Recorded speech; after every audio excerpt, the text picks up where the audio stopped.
நம்முடைய கிளாஸ்ல வந்து பாத்தீங்கன்னா BEd first year second semester அதுல வந்து பாத்தீங்கன்னா கற்றலுக்காக மதிப்பிடுதல் அந்த சப்ஜெக்ட்ல யூனிட் 2 வந்து நம்ம பார்த்துட்டு இருக்கோம். அந்த யூனிட் 2ல இன்னைக்கு நம்ம பார்க்க போற क्वेश्चन வந்து பாத்தீங்கன்னா ரொம்ப ரொம்ப முக்கியமான क्वेश्चन. இந்த क्वेश्चन கண்டிப்பா 10 மார்க்லயோ இல்ல 5 மார்க்லயோ 100% கேட்கறதுக்கான வாய்ப்பு இருக்கு. சோ அந்த அளவுக்கு இந்த क्वेश्चन முக்கியமானது. சரிங்களா? அது என்ன क्वेश्चन அதை நம்ம பார்க்கிறதுக்கு முன்னாடி நம்மளுடைய இந்த BEd first year second semester கிளாஸ்ல புதுசா ஜாயின் பண்றதுக்கு நிறைய பேர் கால் பண்றீங்க. நீங்க எப்படி ஜாயின் பண்ணனும்னா என்னுடைய மொபைல் நம்பர் 9159084262 இந்த நம்பருக்கு நீங்க கால் பண்ணுங்க. நம்மளுடைய கிளாஸ்ல நீங்க எப்படி ஜாயின் பண்ண சொல்லி நான் உங்களுக்கு டீடைலா சொல்லிருப்பேன். அதே மாதிரி புதுசா ஜாயின் பண்ணவங்களுக்கும் நான் இதுவரைக்கும் நடந்த அந்த பழைய கிளாஸ் நோட்ஸ் எல்லாமே நான் அனுப்பிச்சிருவேன்.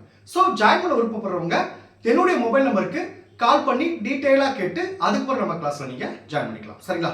ஓகே, இப்போ அந்த क्वेश्चन என்ன क्वेश्चन அப்படி பாப்போம்னா இப்ப பாருங்க, டைப்ஸ் ஆஃப் அசஸ்மெண்ட், அதாவது மதிப்பீடுகளின் வகைகள். இந்த क्वेश्चन தான். இந்த क्वेश्चन வந்து பாத்தீங்கன்னா ஒரு 4 வகைகள் இருக்கு. ஒன்னு பயிற்சி அடிப்படையிலான மதிப்பீடு, 2 சான்று அடிப்படையிலான மதிப்பீடு, 3 செயல்பாட்டிற்கான மதிப்பீடு, 4 தேர்வு அடிப்படையிலான மதிப்பீடு. சரிங்களா? இப்போ क्वेश्चन வந்து உங்களுக்கு டைரக்டா மதிப்பீடின் வகைகளை விவரி அப்படினா இந்த 4மே நம்ம எழுதணும். சரிங்களா? அதாவது ஒவ்வொருதும் ஒரு ரெண்டு பக்கம் வர மாதிரி நம்ம சுருக்கி எழுதணும். இல்லனா இதுல வந்து ஏதாவது இன்டிவிஜுவலா 5 மார்க்ல கேட்க வாய்ப்பு இருக்கு. ஏதாவது ஒண்ணு, ஃபார் எக்ஸாம்பிள் இப்ப செயல்பாட்டிற்கான மதிப்பீடை பற்றி விவரி அப்படி சொல்லி 10 மார்க்ல கேட்கறதுக்கு உங்களுக்கு வாய்ப்பு இருக்கு. சோ இத வந்து நீங்க 4ஐயும் படிக்கிறது ரொம்ப ரொம்ப நல்லது. கண்டிப்பா உங்களுக்கு எக்ஸாமுக்கு வரும். இன்னைக்கு நம்ம பார்க்க போறது பாத்தீங்கன்னா பயிற்சி அடிப்படையிலான மதிப்பீடு. இந்த ஃபர்ஸ்ட் தான் நம்ம பார்க்க போறோம். சரிங்களா? இப்ப பயிற்சி அடிப்படையிலான மதிப்பீடு அப்படின்னு என்ன சார்? இப்போ உங்களுக்கு பயிற்சினா தெரியும். இப்போ பாருங்க, உங்களுக்கு உதாரணத்துக்கு சொன்னா உங்களுக்கு ரொம்ப ஈஸியா புரியும். இப்போ பிஎட்ல வந்து 3rd செமஸ்டர் வந்து நீங்க ஸ்கூல் ட்ரைனிங் போறோம். சரிங்களா? இப்போ அந்த ஸ்கூல் ட்ரைனிங்ல போய் அந்த டீச்சருக்கான அந்த பயிற்சி எல்லாமே எடுக்கிறோம். எப்படி கிளாஸ் எடுக்கணும், எப்படி மாணவர்களை கண்ட்ரோல் பண்ணணும், மாணவர்களுக்கு எப்படி தேர்வு வைக்கணும், மாணவர்களுக்கு எப்படி கிளாஸ் எடுக்கணும், எல்லாமே அங்க பயிற்சி பெற்றுட்டு வரோம். பயிற்சி பெற்று வந்த பிறகு 3rd செமஸ்டர்ல பிராக்டிகல் எக்ஸாம் இருக்கும். நீங்க அங்க எப்படிலாம் பயிற்சி எடுத்தீங்க அப்படி சொல்லி உங்ககிட்ட அந்த கொஸ்டின் கேட்கறாங்க. நீங்க ரெக்கார்ட் எழுதுறீங்க, அந்த ரெக்கார்ட் வந்து கொஸ்டின் கேட்கறாங்க. அதே மாதிரி நீங்க எப்படி அங்க டீச் பண்ணீங்கன்னு சொல்லி இங்க வந்து நீங்க டீச் பண்ணி காட்டணும். ஸோ எப்படி நீங்க டீச் பண்றீங்க இது எல்லாத்தையும் கவனிச்சு உங்களுக்கு மதிப்பு கொடுக்குறாங்க. சரிங்களா? மதிப்பெண் கொடுக்குறாங்க. இதுதான் பயிற்சி அடிப்படையிலான மதிப்பீடு. நீங்க போய் பயிற்சி பண்ணிட்டு வந்திருக்கீங்க, அதை அடிப்படையா வச்சு உங்களை மதிப்பெண் கொடுக்கறது தான் பயிற்சி அடிப்படையிலான மதிப்பீடு. இப்போ உங்களுக்கு புரிஞ்சுச்சா? இது சென்டென்ஸா சொல்றேன்.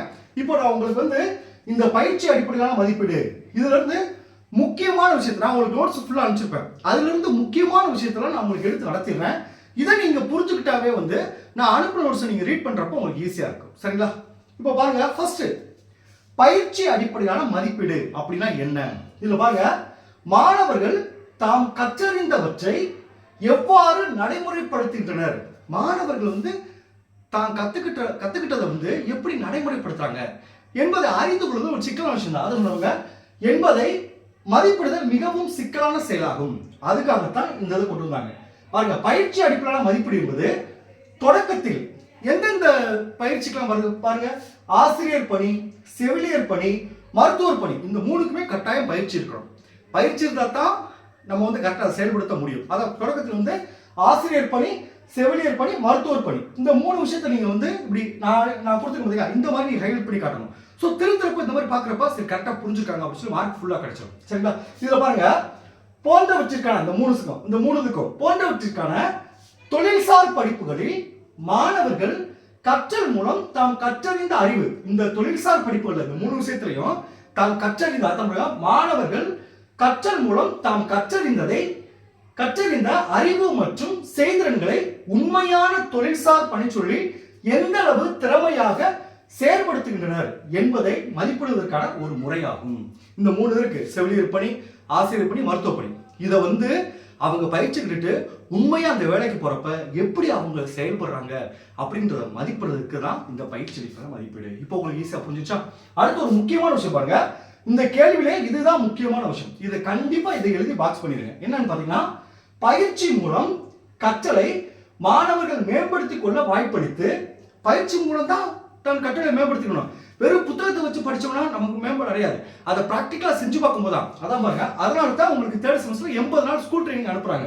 அதை பாருங்க, பயிற்சி மூலம் கற்றலை மாணவர்கள் மேம்படுத்திக் கொள்ள வாய்ப்பளித்து வெளிப்படுத்தப்படும் சிறந்த கற்றல் அடைவை மதிப்பிட்டு அந்த பிராக்டிஸ் பண்ண அவங்க எப்படி முழுசா அந்த பிராக்டிஸை கத்துக்கிட்டாங்க அதை வச்சு மதிப்பிட்டு அதை இறுதி மதிப்பெண் வழங்குவது அந்த சிறந்த கற்றலை மதிப்பிட்டு இறுதி மதிப்பெண் வழங்குவது பயிற்சி அடிப்படையிலான மதிப்பீடாகும். ஸோ இந்த கண்டென்ட் தான் மெயினானது. இது உங்களுக்கு நோட்ஸ் அனுப்பிச்சிருப்பேன். சரிங்களா?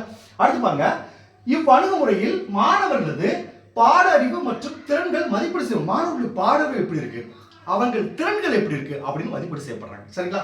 இப்ப பாருங்க, உதாரணமாக நான் சொல்ல உதாரணமாக பாருங்க, ஆசிரியர் பணிக்கான தயார்படுத்தப்படும் பிஎட் பட்டப்படிப்பின் முக்கிய நோக்கம் மாணவ ஆசிரியரிடம். பிஎட் படிப்போட முக்கிய நோக்கம் என்ன? மாணவர் ஆசிரியர்கள் நம்ம அந்த பிஎட் படிக்கிறவங்க தான். மாணவர் ஆசிரியரிடம் ஒரு 6 திறன்களை வளர்க்கணும். நல்லா கொஞ்சம் முக்கியமான 6 திறன்களை வளர்க்கணும். இதையும் ஒரு பாக்ஸ் போட்டு கொடுத்துருப்பேன். இந்த மாதிரி நீங்க பாக்ஸ் போட்டு கொடுத்தீங்கன்னா உங்களுக்கு ஃபுல் மார்க் கிடைச்சிடும். இப்போ 6 திறன்கள் என்னது? கற்பித்தல் திறன்கள். ஒரு ஆசிரியருக்கு எப்படி கற்றுக் கொடுக்கணும் அந்த திறன்களை கண்டிப்பா வளர்த்துக்கணும். அடுத்து பாருங்க, வகுப்பறை மேலாண்மை திறன்கள். இது ரொம்ப முக்கியமானது. வகுப்பறையை எப்படி கண்ட்ரோலா வச்சிருக்கணும், அந்த வகுப்பறை மேலாண்மை திறன்கள் கண்டிப்பா இருக்கணும். அடுத்து தலைமை பண்பு. கண்டிப்பா தலைமை பண்பு இருக்கணும். ஏன்னா நமக்கு இத்தனை ஸ்டூடெண்ட்ஸ் படிக்காங்க, அவங்க கரெக்டா நம்ம என்ன செய்யணும், அவங்க கரெக்டா வழி நடத்தணும். அப்ப தலைமை பண்பு ரொம்ப முக்கியம். அடுத்து தகவல் தொடர்பு திறன்கள். ஸ்டூடெண்ட்டுக்கும் ஆசிரியருக்குமான கம்யூனிகேஷன் நல்லா இருக்கணும். சரிங்களா? நம்ம என்ன சொல்றதெல்லாம் மாணவர்கள் புரிஞ்சுக்கிற மாதிரி தலையாற்றக்கூடாது. தெரியாத கொஸ்டின்லாம் நம்மகிட்ட பயப்படாம கேட்கணும். அதான் பாருங்க, தகவல் தொடர்பு திறன்கள். லாஸ்ட், குழுவாக செயல்படுத்தும் முறை. அதாவது குரூப்பா செயல்படுறோம். ஏன்னா தனித்துவமா நம்ம தனிப்பா எப்பயும் ஒதுக்கி செயல்படக்கூடாது. ஒரு பள்ளின்றது எல்லாரும் சேர்ந்ததுதான். அப்ப குழுவா செயல்படுற திறனையும் அந்த மாணவ ஆசிரியர் கத்துக்கணும். அதாவது பிஎட் படிக்கிறோம் கத்துக்கணும். நல்லா கொஞ்சம் ஒரு 6 விஷயம் சொல்லியிருக்காங்க. கற்பித்தல் திறன்களை கத்துக்கணும், வகுப்பறை மேலாண்மை திறன்களை கத்துக்கணும், தலைமை பண்பை கத்துக்கணும், தகவல் தொடர்பு திறன்களை கத்துக்கணும், குழுவாக செயல்படும் திறமை கத்துக்கணும். சரிங்களா? போன்றவற்றை வளர்த்து சிறந்த ஆசிரியர்களை உருவாக்குவதே ஆகும். இதுதான் பயிற்சி அடிப்படையிலான மதிப்பீடு. இப்போ நான் அனுப்ப நோட்ஸ் எடுத்து பாருங்க, உங்களுக்கு ஈஸியா இருக்கும். சரிங்களா? ஸோ அடுத்தடுத்த கிளாஸ்ல நம்ம இந்த பேலன்ஸ் இருக்கு பார்த்தீங்களா? இப்போ என்ன பார்த்துருக்கோம், அடுத்து இந்த சான்று அடிப்படையிலான மதிப்பீடு, அடுத்த செயல்பாட்டுக்கான மதிப்பீடு. இதை நம்ம அடுத்த கிளாஸ்ல பார்ப்போம். சரிங்களா? Okay, thank you students. நம்ம அடுத்த கிளாஸ்